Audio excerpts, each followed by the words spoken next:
भ्रष्टाचार करे आप, शराब घोटाला करे आप, बच्चों के क्लास के बनाने में घोटाला करे आप, पानी तक में घोटाला करे आप, आपकी शिकायत करे कांग्रेस, आपको कोर्ट में घसीट करके ले जाए कांग्रेस, और अब कार्रवाई हो तो गाली दे मोदी को।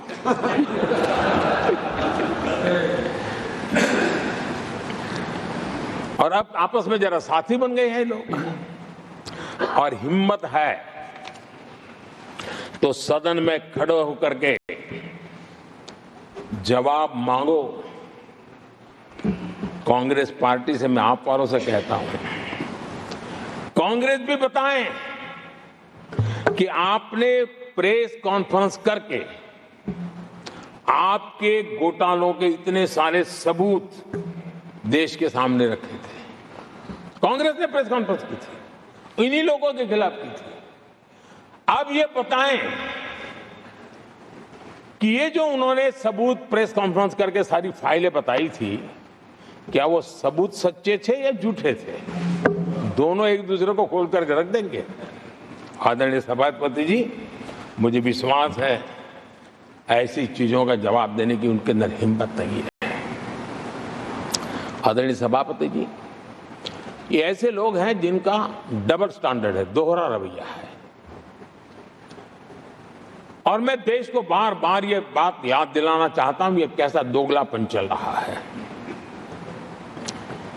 ये लोग दिल्ली में एक मंच पर बैठ करके जांच एजेंसियों पर आरोप लगाते हैं, भ्रष्टाचारियों को बचाने के लिए रैलियां करते हैं, और केरला में उनके शहजादे, उन्हीं के केरल के एक मुख्यमंत्री जो उनके गठबंधन के साथी हैं, उनको जेल भेजने की अपील करते हैं, और भारत सरकार को कहते हैं कि इस मुख्यमंत्री को जेल भेज दो।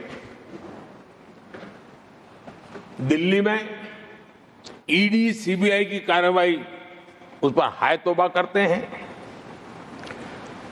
और वही लोग उसी एजेंसी से केरल के मुख्यमंत्री को जेल भेजने की बात करते हैं, शहजादे। तब लोगों के मन में सवाल उठता है कि इसमें भी दोगलापन। आदरणीय सभापति जी, छत्तीसगढ़ में कांग्रेस सरकार के मुख्यमंत्री के साथ शराब घोटाला जुड़ा। यही आप पार्टी वाले चीख चीख करके कहते थे कि ईडी सीबीआई को लगा दो और इस मुख्यमंत्री को जेल में डाल दो, खुलेआम कहते थे। और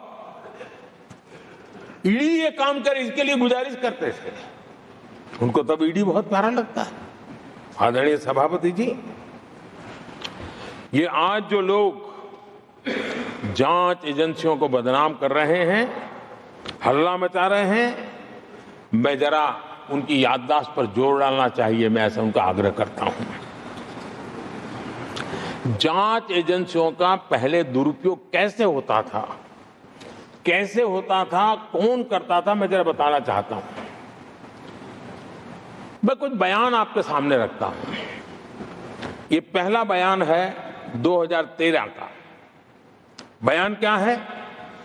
कांग्रेस से लड़ना आसान नहीं है, जेल में डाल देगी, सीबीआई पीछे लगा देगी। कांग्रेस सीबीआई व इनकम टैक्स का भय दिखा करके समर्थन लेती है। ये स्टेटमेंट किसका है? ये बयान है स्वर्गीय मुलायम सिंह जी का। कांग्रेस एजेंसियों का कैसा दुरुपयोग करता है, ये मुलायम सिंह जी ने कहा था। और यहां इस सदन के माननीय सदस्य रामगोपाल जी को मैं जरा पूछना चाहता हूं कि रामगोपाल जी, क्या नेताजी कभी झूठ बोलते थे क्या? नेताजी तो सच बोलते थे। आदरणीय सभापति जी, मैं रामगोपाल जी को ये भी कहा जरा भतीजे को भी बताएं, क्योंकि उनको भी याद दिलाया कि राजनीति में कदम रखते ही भतीजे पर सीबीआई का फंदा लगाने वाले कौन थे, जरा याद दिला दें उनको, पता चलेगा। आदरणीय सभापति जी, मैं एक और बयान पढ़ता हूं, ये भी साल 2013 का है।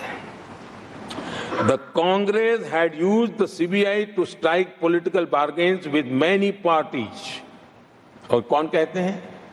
उनके कॉमरेड श्रीमान प्रकाश करात जी ने ये कहा हुआ है, 2013 में कहा। एजेंसियों का कौन दुरुपयोग करता था? एक और महत्वपूर्ण स्टेटमेंट में पढ़ता हूं और मैं याद दिलाना चाहता हूं, स्टेटमेंट क्या है कि सीबीआई पिंजरे में बंद तोता है जो मालिक की आवाज में बोलता है। ये किसी राजनीतिक व्यक्ति का बयान नहीं है, ये हमारे देश की सुप्रीम कोर्ट ने यूपीए सरकार के समय कहा हुआ बयान है। एजेंसियों का दुरुपयोग कौन करता था, इसके जीते जागते सबूत आज मौजूद है। आदरणीय सभापति जी, भ्रष्टाचार के विरुद्ध लड़ाई ये मेरे लिए चुनाव हार जीत का तराजू नहीं है।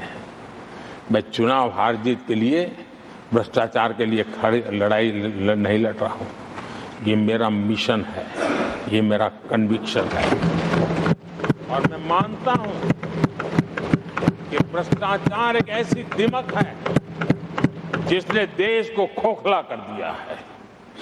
इस देश को भ्रष्टाचार से मुक्ति दिलाने के लिए, भ्रष्टाचार के प्रति सामान्य मानव के मन में नफरत पैदा करने के लिए मैं जी जान से जुटा हुआ हूं और मैं इस पवित्र कार्य मानता हूं। 2014 में जब हमारी सरकार बनी तो हमने दो बड़ी बातें कही थी। एक, हमने कहा था मेरी सरकार गरीबों को समर्पित है, और दूसरा, भ्रष्टाचार पर, काले धन पर कड़ा प्रहार मेरी सरकार करेगी। ये मैंने 2014 में सार्वजनिक रूप से कहा था। इसी ध्येय को लेकर के एक तरफ गरीबों के कल्याण के लिए विश्व की सबसे बड़ी कल्याण योजना हम चला रहे हैं, गरीब कल्याण योजना चला रहे हैं। दूसरी तरफ भ्रष्टाचार के विरुद्ध नए कानून, नई व्यवस्थाएं, नए तंत्र हम विकसित कर रहे हैं। हमने भ्रष्टाचार निवारण अधिनियम 1988 उसमें संशोधन किया। हमने काले धन के खिलाफ एक नया कानून बनाया।